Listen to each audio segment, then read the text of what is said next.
Hey, nice to see you again. Nice to see you too.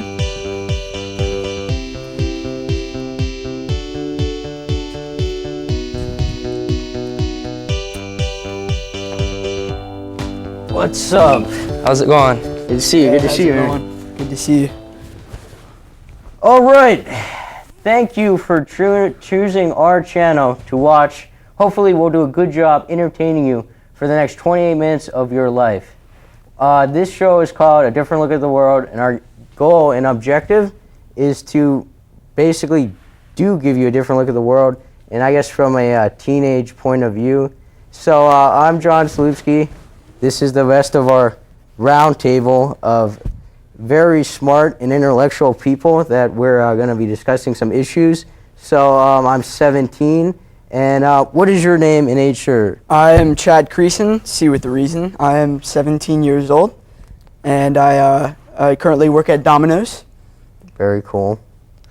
My name's Jackson. I'm 19 and I'm currently job hunting. Yeah, so I guess the first topic, first let me say that was a great group of introductions, but the first topic we're going to be talking about tonight is we're going to be looking at the science of jokes.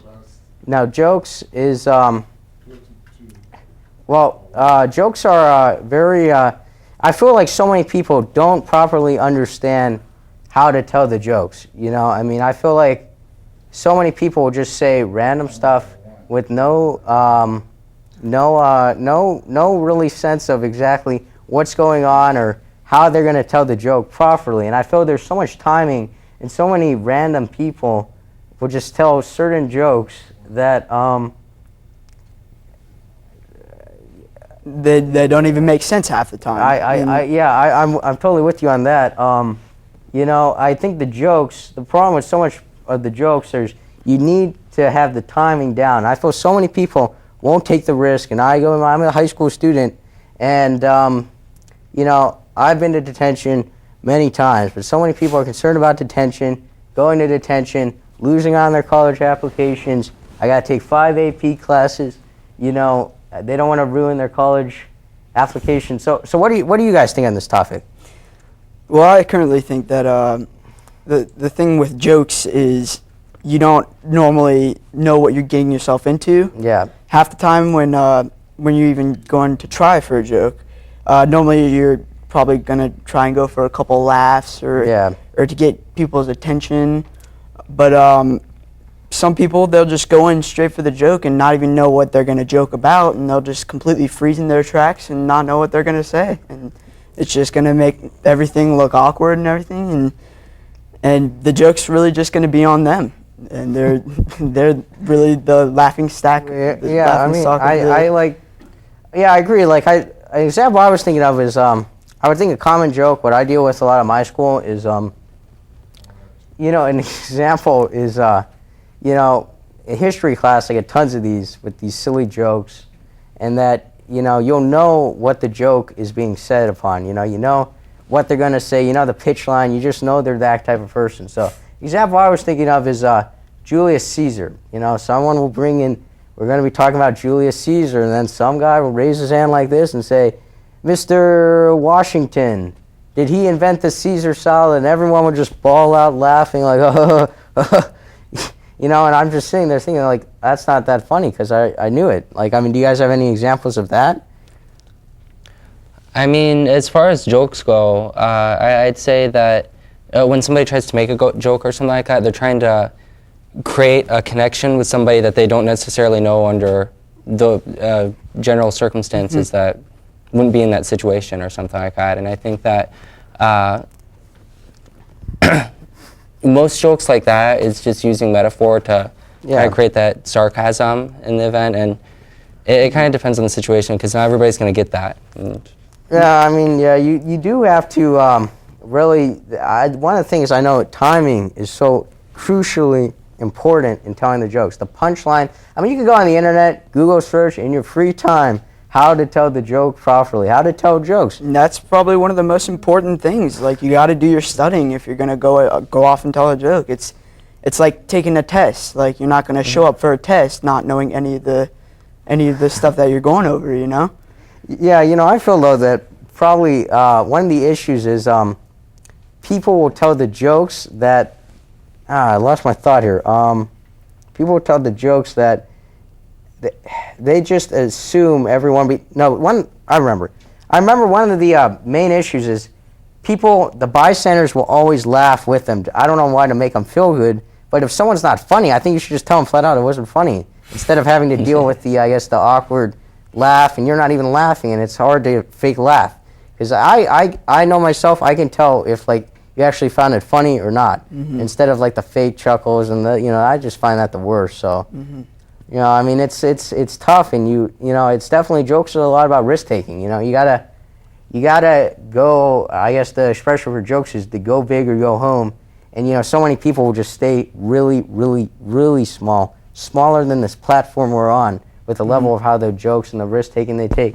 And one of the things about comedy is it's hard, but the best comedians like Drew Carey, Dave Chappelle, all those guys, most of the time they're offending people, which is sad. But lots of times with comedy, if it's not offending someone, it's hard to get your message across or to be funny. Because science of jokes, comedy is something you don't expect to happen, and I just think that some things need to change with the whole side of telling jokes. And that's one of the main things about jokes is all the different kinds of topics that it can go over. There's like crude humor.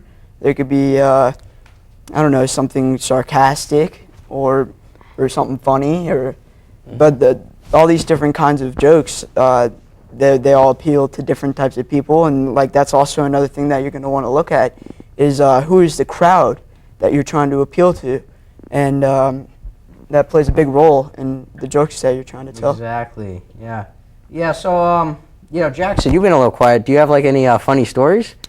As far as funny stories go, I don't have too many funny stories, but one thing I was definitely thinking about is the difference between, say, a comedy skit versus somebody who does stand-up comedy versus just a plain joke. Yeah. And if you look at those, the ones that usually take longer, the skits and stand-up comedians, you'll see that they kind of use personal situations and use their own life stories to be able to kind of associate themselves with the people that they're trying to entertain. And I think that's a big, big part about trying to get somebody to smile or trying to get somebody to laugh, is being able to, I guess, understand the way or where they're coming from. Yeah, that makes total sense. I think one of the things about telling jokes is I feel like I'm so much better like telling jokes like live, and it's just like something happening and I just think of something quick, rather than it's so much harder for me when I tell a joke that it's so much harder when I just try to make something up, or like knock jokes, or I go online to look for something as jokes. They're just not as funny. I've tried that, and then when I tell people jokes at my school and stuff, it's not as good as when something just live happens and you comment. Yeah, it's something called situational humor. Yeah, it's something like it's called the phrase "you had to be there." Yeah. Because that's in most cases that's actually true. Because if you're trying to tell a story about something funny that happened, people just won't get it because you have to actually be there. Right. To actually see the events going in action and in order. And most of the time when you're trying to explain it, you're not going to go over all the features of the joke and all the important stuff. So yeah, I mean, you'll just be sitting there with a blank stare on your face. Yeah, I mean, if you're going to tell like a previous story, you definitely have to have energy, and you got to almost be an actor. Those are like, I know there's certain people that can tell funny stories that they've been through, but it's the energy they present, and it's the drama that they create telling the joke. And then generally some of the best jokes are, stuff you didn't expect to happen, cliffhangers. Trying to think of something. It's just it's jokes. The best jokes. Comedians are so much like actors, though. They would make great actors. Lots of them are actors. Adam Sandler, great comedian / actor. So he's done so much great work. I really like some of the movies he's in. Was it Mr. Deeds? Oh yeah, Mr. Deeds. Yeah, yes. that was a good movie he was in, and I mean, I'm a big fan of his work. And is there any comedians that my favorite comedian would be Will Ferrell. Oh yeah, he's in many different movies like Talladega Nights, Blaze of Glory, Kicking Step and Screaming. Brothers. Oh, that movie. Yes, no, and his story actually is probably one of the best. He came out being a homeless man, Yeah. and he just came out of nowhere, and he got big off of being funny and going into all these different movies, and now look at him, he's probably one of the biggest stars we know of. Yeah, I know. Yeah. My favorite comedian is probably going to be Joe Coy. He's a Filipino-American comedian, and I think that's one of those situations where he'd really be able to connect with people of the same culture and stuff like that, or same general audience, I'd say. Yeah, one of my favorite things with Will Ferrell, I don't know, I'm Kicking and Screaming, I saw that came out when I was like 10 or 11 years old. I'm like 17, so, but I still really enjoy it. One of my favorite parts was, have you guys seen it? Yeah. One of my favorite parts was though, you know, the coffee. He was so obsessed with coffee, and he would go into the front of the line. He would come in. The guys had to bolt him out of the store, pin the door up. He you know, like hitting the door, saying, "I want coffee," and getting the argument and saying, you know, it was just, it was so ridiculous, and he was acting so childish. That's why it was funny. I really do also like Jimmy Kimmel. I think lots of his stuff is creative and funny, and he's really quick on his, you know, he has a quick thoughts, and that's really what makes lots of his jokes, you know, come across so good. I'll tell you one thing that you shouldn't do Yeah. is try to start off with why did the chicken cross the road. Yeah. I mean, I can't stand, like, I mean, knock-knock jokes, chicken cross the road, Yeah, stuff yeah, like it's that. stuff with anticipation. You go off and you know what you're going to say for the start of the joke, like, why did the chicken cross the road? Then they go ahead and ask you, why? And then you're just sitting there trying to think of what you're going to say. I don't know why the chicken crossed the road. Maybe you didn't. Maybe I just lied to you. Yeah, I mean, I think, like, stuff like knock-knock jokes and chicken cross the roads, they've gone out of style. Generally, jokes that are, like, present tense, you know, like my history teacher, English teacher, he always has a joke of the day.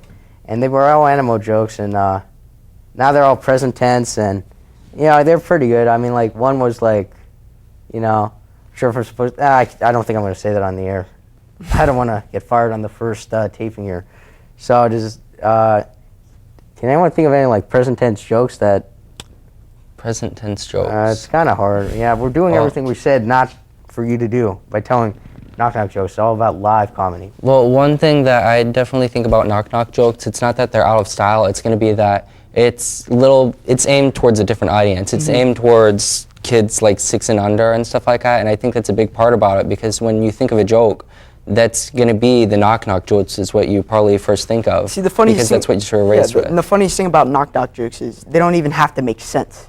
Like, my favorite knock-knock joke, you see, I used to love cheese when I was a kid, like macaroni and cheese, anything that had to do with cheese. Yeah. And I would always say this whenever I had, like, a mac and cheese dinner or something. I'd be like, I'd look straight at my mom, I'd be like, knock, knock. And she'd go, who's there? And I'd go, cheese. And she goes, cheese who? Cheesy. And that, I mean, that's all I said. And it'd just get the whole entire room just cracking up. And the funniest part is that it didn't even make sense. Nobody knew what I was talking about. Yeah, and one of the things I just said, because you repeatedly told your mom that, I can't stand the people who tell the same joke every time you see them. Do you know those people?